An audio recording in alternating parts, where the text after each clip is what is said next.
Bienvenidos sean todos a Perípatos. En esta oportunidad tengo como invitado, es un honor inmenso para mí. Para mí es la prueba de que estoy subiendo en las ligas.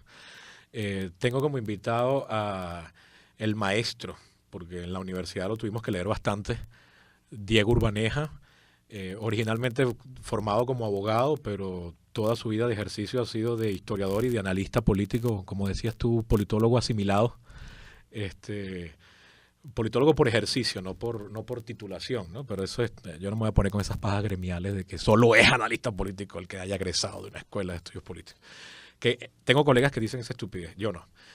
Pero para mí además, no solo porque tuve que leer tus libros en la universidad varias veces a lo largo de la carrera, sino después yo cuando me hice docente, yo también mando a leer tus libros. Y además, durante muchos años fui invitado en tu programa. Primero me coleaba con mi papá, cuando mi papá iba a tu programa. A Diego lo puedes escuchar en 750 AM, de lunes a viernes a las 2 de la tarde, Sí, en su programa La Linterna, que es un programa que tienes ya como 9 años, ¿no? 18 años, Wow, me quedé por la mitad, 18 años. O sea, tienes todo el siglo, todo el siglo. todo haciendo ese programa. Lo pueden escuchar tanto en 750 AM por la radio como por internet. Creo que es Telenavegante. No, rcr.tv. Y ahí te pueden ver, incluso. Sí, ahí me pueden ver. Incluso por el Twitter de RCR, ayer cuando estaba desesperado tratando de ubicarte, busqué el Twitter de la emisora y vi que aparecías en live streaming, como se llama eso. Y ahora me gasto el honor de traerlo como invitado a mi programa. O sea, se invierten los roles. Yo he ido como invitado, primero coleado con mi papá, ya luego yo invitado en Buena Lid a hablar a tu programa y ahora lo traigo yo al mío para que hablemos de la situación política venezolana. Pero no sé si por ser politólogo de la EPA, que ahí hay mucho de aproximarse a la política así. De hecho, yo soy de los que piensa que la única aproximación válida a la política es la que voy a describir a continuación, que es la histórica. Pero lo quiero hacer con un símil. Yo cuando quiero desenredar un mecate, una cuerda, un hilo, quiero desenredar algo, yo lo primero que hago es con la vista seguir por dónde viene esta cuerda y cómo entra aquí para tratar de ubicar el punto donde lo pueda desenredar mejor el nudo, ¿no? Cuando yo quiero confrontar un fenómeno, vamos a decir, social, para los efectos, en este caso político, yo siempre me tengo que poner en un contexto histórico. Es decir, cómo llegamos a esto quizás me sirva a mí para tratar de entenderlo primero y ver después eventualmente cómo se le puede solucionar. Y una de las cosas que a mí me ha descorazonado mucho es que pese a que de la democracia venezolana se la llegó a considerar en algún momento como un ejemplo a seguir en la región, la más exitosa, bueno, etcétera, tú que me llevas ventaja en la vida, pues la viviste. Yo nací en el 79, o sea, yo solo conozco la decadencia del puntofijismo. Los buenos años son solo para mí un referente histórico, no son vivenciales. Pero al lado de la actualidad, el peor año del puntofijismo es una gloria al lado de lo que estamos viviendo. Pero una de las cosas es cómo llegamos a esto. O sea, ¿por qué parece, ya tenemos, se van a cumplir casi 20 años, formalmente 19, ¿no?, de chavismo, de una descomposición? Yo les decía hoy a mis alumnos en clase que ya se puede hablar. Yo fui de los últimos que siguió llamando democracia al sistema cuando ya había vicios de que no había democracia, pero que todavía se mantenían ciertas instituciones democráticas, pero que ya yo, después del año pasado, ya abiertamente, esto ya no tiene características democráticas.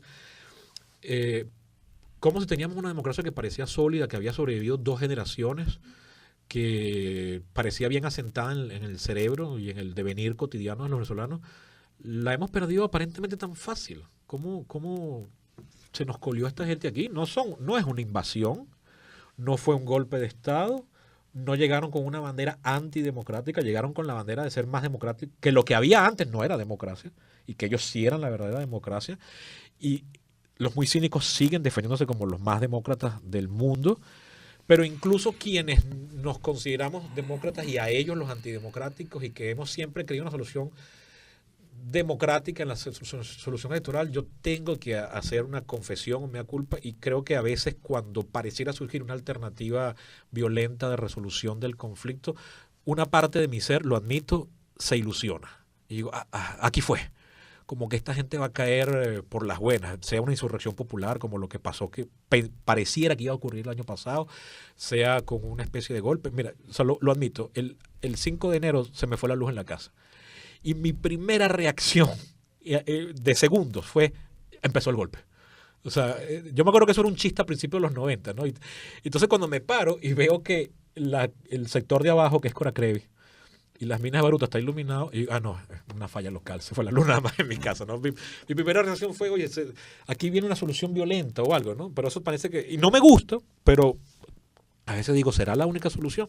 Entonces te pregunto, Diego, tú que has historiado el tema, tus libros, tú tienes obra publicada sobre el devenir político venezolano en el siglo XX y en el XIX también, pero vamos a hablar en concreto del XX.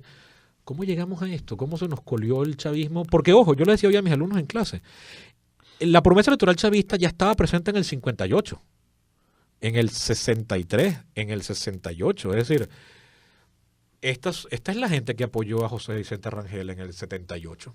Sí. Mira, Sebastián, primero gracias por la invitación, gracias por la presentación también. Yo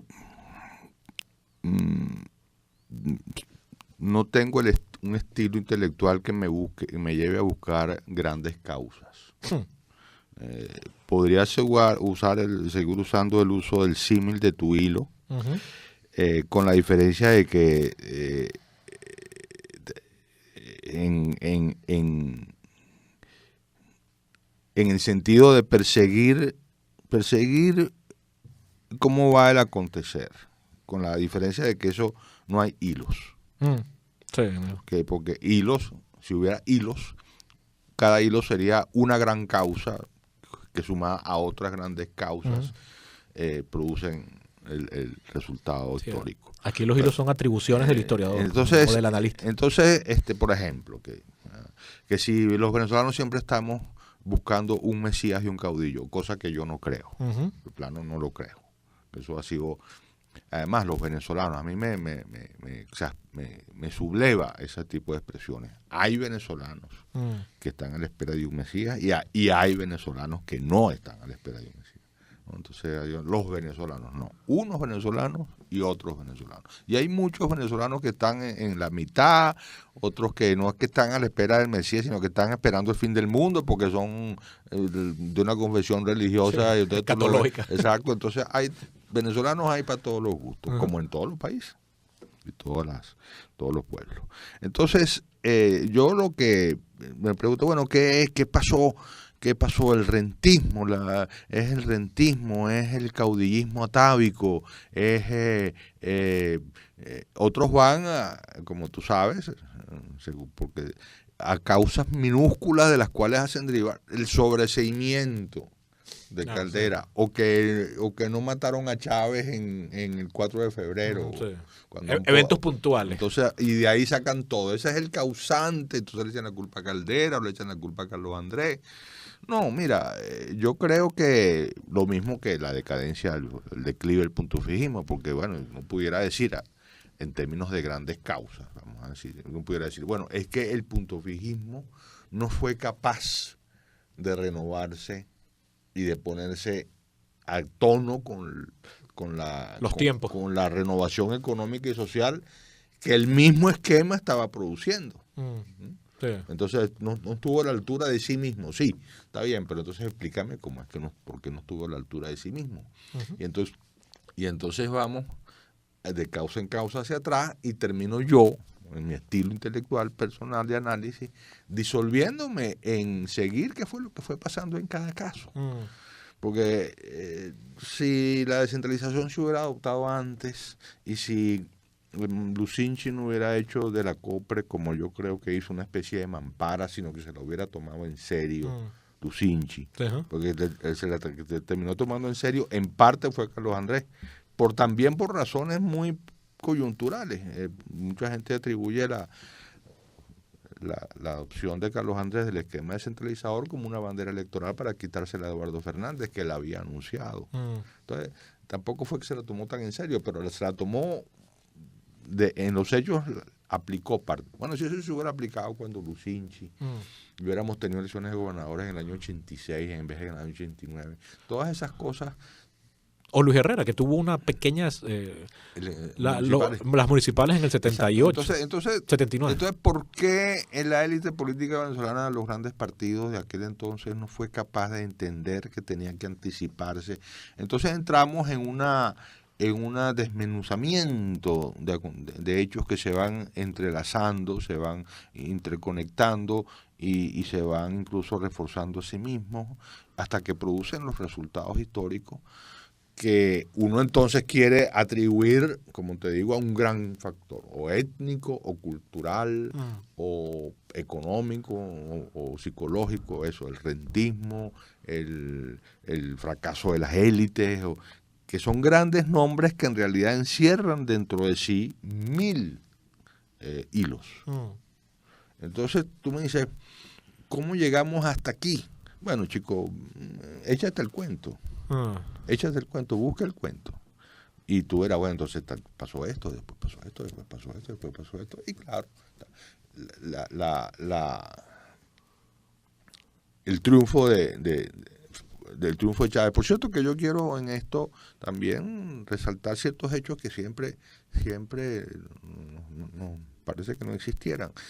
Chávez siempre tuvo en contra, siempre, por lo menos el 40% de la población. Sí.